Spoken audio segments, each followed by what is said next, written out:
राज्यभरातील समस्या आणि त्यातील आपले प्रश्न मांडण्यासाठी जनतेचा आवाज सरकारपर्यंत पोहोचवण्यासाठी लोकप्रतिनिधींना आपण निवडून देतो. पण हेच लोकप्रतिनिधी त्यांच्यासाठी निवडून दिलेल्या सभागृहात म्हणजे विधान परिषद आणि विधान भवनामध्ये नेमकी किती टक्के उपस्थिती दर्शवतात?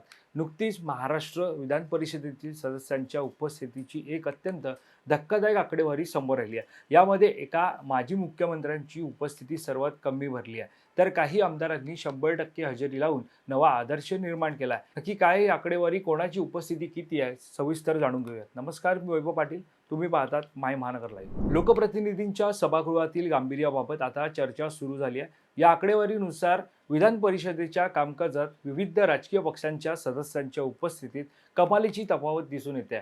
एकीकडे राज्याचे माजी मुख्यमंत्री उद्धव ठाकरे यांच्यासह काही बड्या नेत्यांची उपस्थिती अत्यंत निराशाजनक राहिली आहे. तर दुसरीकडे काही आमदारांनी 90%हून अधिक ते अगदी 100% उपस्थिती राखत आदर्श कामगिरी केली आहे. या आकडेवारीतील सर्वात मोठी आणि धक्कादायक चर्चा रंगली आहे ती शिवसेना ठाकरे गटाचे प्रमुख आणि राज्याचे माजी मुख्यमंत्री उद्धव ठाकरे यांच्या नावाची. 2020 मध्ये उद्धव ठाकरे यांनी विधान परिषदेत प्रवेश केला होता. गेल्या 4 वर्षांचा हिशोब पाहिला तर एकूण 133 बैठकींपैकी उद्धव ठाकरे केवळ 42 बैठकींना हजर होते. म्हणजेच त्यांची एकूण उपस्थिती अवघी 31.58% इतकीच राहिली आहे. उद्धव ठाकरे हे 2019 मध्ये राज्याचे मुख्यमंत्री झाले होते. मात्र या सुरुवातीच्या काळातील त्यांच्या उपस्थितीची अधिकृत नोंद उपलब्ध नाही आहे. परंतु 2022 मध्ये मुख्यमंत्री पदाचा राजीनामा दिल्यानंतर त्यांच्या उपस्थितीचा आलेख कमालीचा घसरला.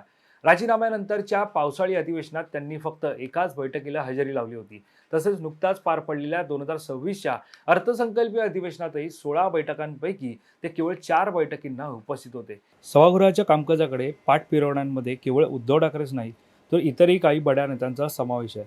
यात शिवसेना शिंदे गटाच्या नेत्या भावना गवळी आणि राष्ट्रवादी काँग्रेसचे ज्येष्ठ नेते रामराजे नाईक निंबाळकर यांनी सलग 3 अधिवेशनांमध्ये एकदाही सभागृहात हजेरी लावली नाही. लोकप्रतिनिधी सलग 3 अधिवेशनं पूर्णपणे गायब राहिल्यानं आश्चर्य व्यक्त होत आहे. एकीकडे ज्येष्ठ नेत्यांची ही अनास्था दिसत असताना दुसरीकडे काही तरुण आणि अभ्यासू आमदारांनी कर्तव्याचा नवा आदर्श घालून दिला आहे. राष्ट्रवादीचे आमदार अमोल मिटकरी आणि काँग्रेसचे आमदार राजेश राठोड यांनी गेल्या 6 वर्षातील 18 अधिवेशनांपैकी तब्बल 13 अधिवेशनांमध्ये 100% उपस्थिती नोंदवली आहे. म्हणजेच एकही दिवस सुट्टी नाही आहे. त्यांच्यासोबतच राष्ट्रवादीचे शशिकांत शिंदे यांनीही 18 पैकी 11 अधिवेशनात पूर्ण वेळ उपस्थिती राहून आपली जबाबदारी पार पडली आहे. याशिवाय मनीषा कायंदे, जगन्नाथ अभ्यंकर आणि सुधाकर अडबाले यांनीही अनेक अधिवेशनात 100% उपस्थिती राखत उल्लेखनीय कामगिरी केली आहे. दरम्यान विधान परिषदेतील आमदारांच्या उपस्थितीचा हा लेखाजोखा सध्या राजकीय वर्तुळात चांगलाच चर्चिला जातोय. जनतेच्या करारातून चालणाऱ्या या सभागृहात लोकांच्या प्रश्नांवर आवाज उठवण्यासाठी पाठवलेले लोकप्रतिनिधी जर सभागृहाला वेळ देणार नसतील तर जनतेने न्याय कोणाकडे मागायचा हा मोठा प्रश्न आता उपस्थित होत आहे. तुम्हाला काय वाटतं, मोठ्या नेत्यांनी सभागृहात हजर राहणं गरजेचं नाही का? आणि 100% उपस्थिती लावणाऱ्या आमदारांबद्दल तुमचं काय मत आहे? आम्हाला कमेंट करून नक्की कळवा आणि या संदर्भातली अधिकची माहिती जाणून घेण्यासाठी तुम्ही माय महानगर लाईव्हला सबस्क्राईब करायला विसरू नका. धन्यवाद.